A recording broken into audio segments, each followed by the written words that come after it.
कि आपका favourable colour कौन सा है जो आपको धन का आकर्षण केंद्र बना देगा। कौन सा है आपका लकी कलर और उसको कैसे यूज करना है, अपनी लाइफ में कहां कहां उस कलर को आप लगा सकते हैं। मैं आपको सिखाऊंगी आपकी जन्म कुंडली में आप अपने धन के ग्रह को कैसे देखें और कैसे उसे मजबूत करें। तो चलिए शुरू करते हैं। ग्रहों की बात गुरु माँ के साथ।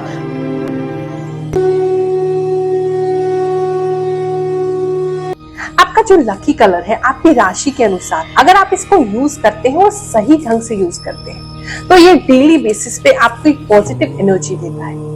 अगर आपकी राशि सिंह राशि है यानी कि लियो राशि है या फिर आपके नाम का प्रथम अक्षर इनमें से किसी एक अक्षर से प्रारंभ होता है तो आपके लिए जो लकी कलर है वो बनता है डार्क रेड, मरून कह सकते हैं या आप इसे पिंक का शेड भी कह सकते हैं। आप इसको यूज करेंगे तो आपके लिए बहुत फेवरेबल है, लकी है। आपको एक धन का मैग्नेट बनाएगा, पैसा आपकी ओर खींच करके आएगा, आप हर ओर से एक धन के आकर्षण केंद्र बनेंगे। अब मैं आपको बताने जा रही हूँ आपके लकी कलर को, आपके फेवरेबल कलर को आपको कहाँ कहाँ यूज करना है। आप इस कलर को डेली कपड़े जो पहनते हैं उसमें यूज कर सकते हैं। जितना ज्यादा आप अपना फेवरेबल लकी कलर यूज करेंगे उतना ज्यादा वो आपको बेनिफिट करेगा, धन को आपकी ओर आकर्षित करेगा। आप चाहे तो इसको अपने वॉल कलर्स में भी यूज कर सकते हैं, यानी जिस कमरे में आप बैठते हैं उसके अंदर भी इन कलर्स को आप ऐड कर सकते हैं, पेंट करा सकते हैं इस कलर का।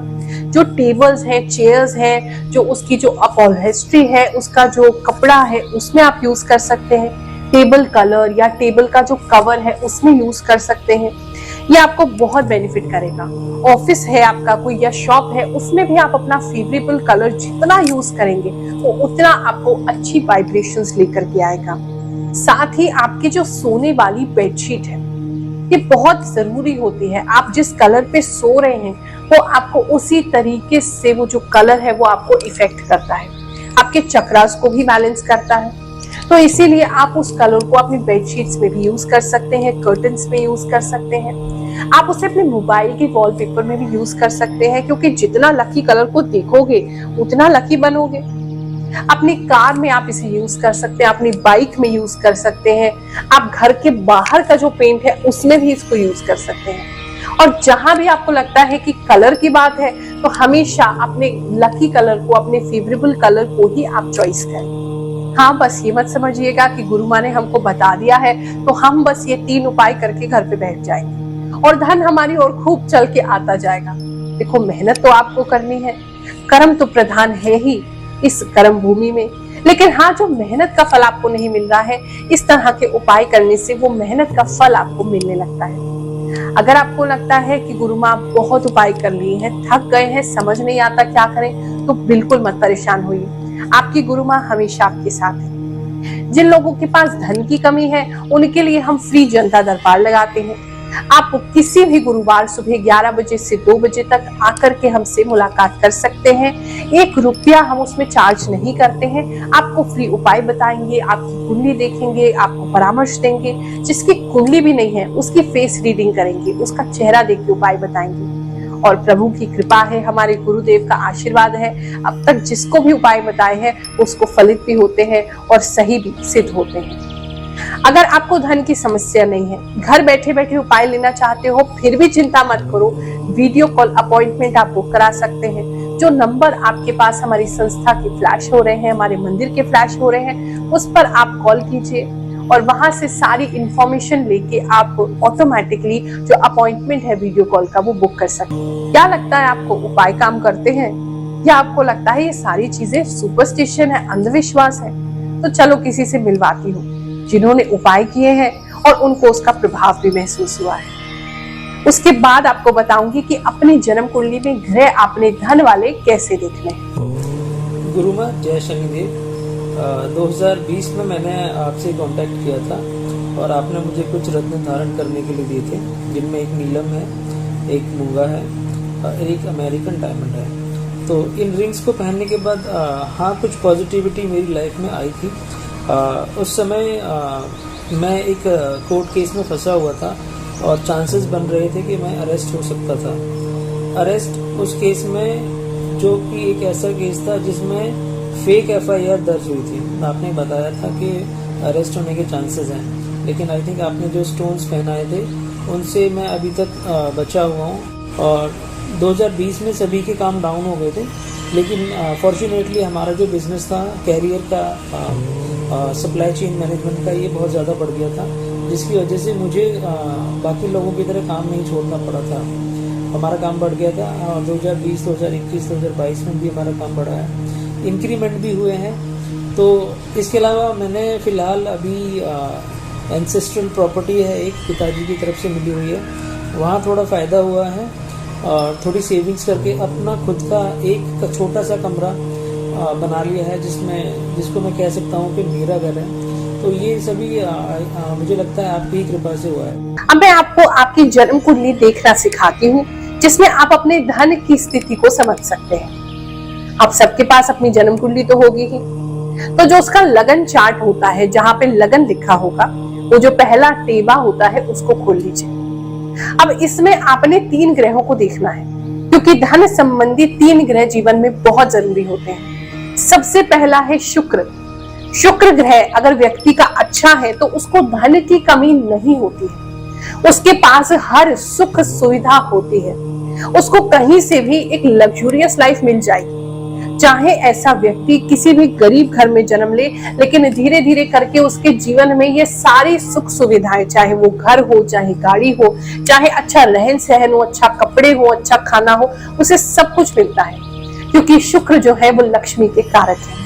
तो आपको ये ध्यान में रखना है, जहां भी आपकी जन्म कुंडली में शुक्र लिखा है, वो शुक्र देख लीजिए कहाँ बैठे हैं।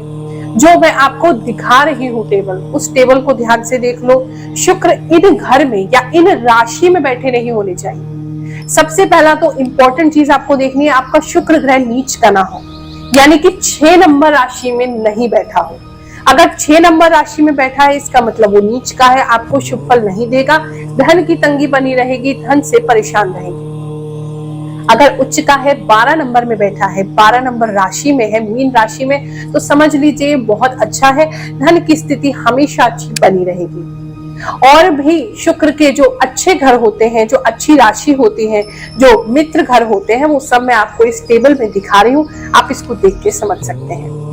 अब आपने अपना शुक्र देखना है और शुक्र देखना है कौन से नंबर में है। अब इस टेबल से मैच कर लीजिए कि आपको पता चल जाएगा आपका शुक्र अच्छा है, नहीं है या सम है। यानी कि सम का मतलब अच्छा भी नहीं है, खराब भी नहीं है, बीच का है, आपको एवरेज रिजल्ट देगा, एवरेज फल देगा। दूसरे नंबर का जो ग्रह होता है, जो धन के लिए बहुत जरूरी है, वो है बुध। बुध हमारे व्यापार का कारक है, बुध लक्ष्मी का कारक है, बुध बुद्धि का कारक है, वाणी का कारक है।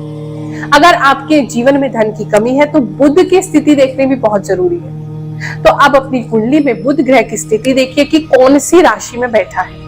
बुध 12 नंबर राशि में नहीं होना चाहिए। जहां मीन राशि है, 12 नंबर लिखा है, अगर आपका बुध वहां है तो पक्का भैया गड़बड़ है, फिर तो आपको उसको ठीक करना पड़ेगा। हाँ, 6 नंबर राशि में बैठा है या 3 नंबर राशि में बैठा है तो अच्छा है। 6 में बैठा है तो उच्च का हो जाएगा, 3 में बैठा है तो स्वग्रही हो गया, आपके लिए अच्छा है। और इसके लिए बुध अच्छा है या नहीं, कौन से नंबर आपकी राशि में बैठा है, वो टेबल देखिए और उस टेबल का स्क्रीनशॉट भी आप ले सकते हैं। देख करके कि आप अनुमान लगा लीजिए कि आपके लिए बुध अच्छा है, बुरा है या सम है। अपने स्वयं के लिए भी बहुत समय से, क्योंकि एक मंदिर को चलाने के लिए, एक आश्रम को चलाने के लिए, एक धार्मिक संस्था को चलाने के लिए भी तो अर्थ की आवश्यकता है, तो उसको चलाने के लिए मैं स्वयं इसका प्रयोग करती हूँ। और मेरे जितने भी भक्त हैं, जब उनको आर्थिक दिक्कत आती है तो वही सजेस्ट करती हूँ। आप लोगों के लिए जो हमने 9 ग्रह का लॉकेट बनाया है, जिसे हम सर्व मनोकामना सिद्धि लॉकेट कहते हैं, उसमें भी हमने एक कर कौड़ी लगाई है, क्योंकि माता लक्ष्मी को कर कौड़ी बहुत प्रिय है। और जब हम इस कर कौड़ी को माता लक्ष्मी की ये जो श्री सूक्त का जो स्तोत्र है, जो पाठ है, जो ऋचाएं हैं, इससे हम मंत्र सिद्ध करते हैं, तो तब उसका फल आपको कई गुना होकर के मिलता है। माता लक्ष्मी प्रसन्न होती हैं और जितने भी लोगों ने आज तक सर्व मनोकामना सिद्धि लॉकेट पहना है, उनकी आर्थिक समस्या जरूर दूर हुई है। अगर आपको धन संबंधी ऐसी समस्या है तो आप श्री सूक्त का रोजाना पाठ करें, और चाहे तो हमारी गुरुमा फाउंडेशन एवं शनिपीठ मंदिर से आप लॉकेट भी अपने लिए मंगा सकते हैं। अब बात करते हैं तीसरे ग्रह की, बृहस्पति। बृहस्पति ग्रह अगर आपका अच्छा होगा तो आपकी लाइफ में कहीं ना कहीं से आपको एक अच्छा जीवन दिला ही देगा। मान सम्मान रहेगा, सोसाइटी में लोगों के बीच में आपकी धाक जमेगी। आप जहां जाएंगे लोग आपको एक अच्छा इंसान समझेंगे, एक सम्मानित व्यक्ति समझेंगे। आपकी मान प्रतिष्ठा तो बढ़ेगी, साथ में धन व्यवस्था भी बढ़ेगी, क्योंकि आज के इस कलयुग में जिसके पास धन है उसके पास नाम भी है, उसके पास जिसके पास पैसा है उसके पास लोग भी हैं, उसका एक अच्छा सोशल सर्कल भी।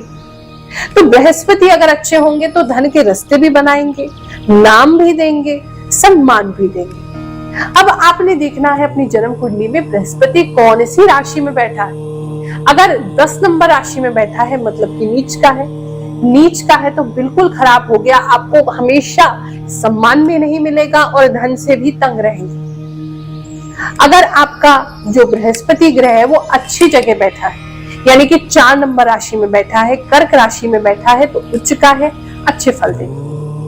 अपनी ही राशि में बैठा है, धनु में बैठा है, मीन में बैठा है, यानी 9 नंबर में है, 12 नंबर में है तो भी अच्छे फल देगा। बाकी आपकी कौन सी राशि में है आप उस टेबल से टैली कर सकते हैं। अब ये तो मैंने आपको बेसिक एक बता दिया, वैसे बहुत सारी चीजें और देखी जाती हैं धन की स्थिति के लिए, लेकिन एक बेसिक आइडिया मैंने आपको दे दिया है।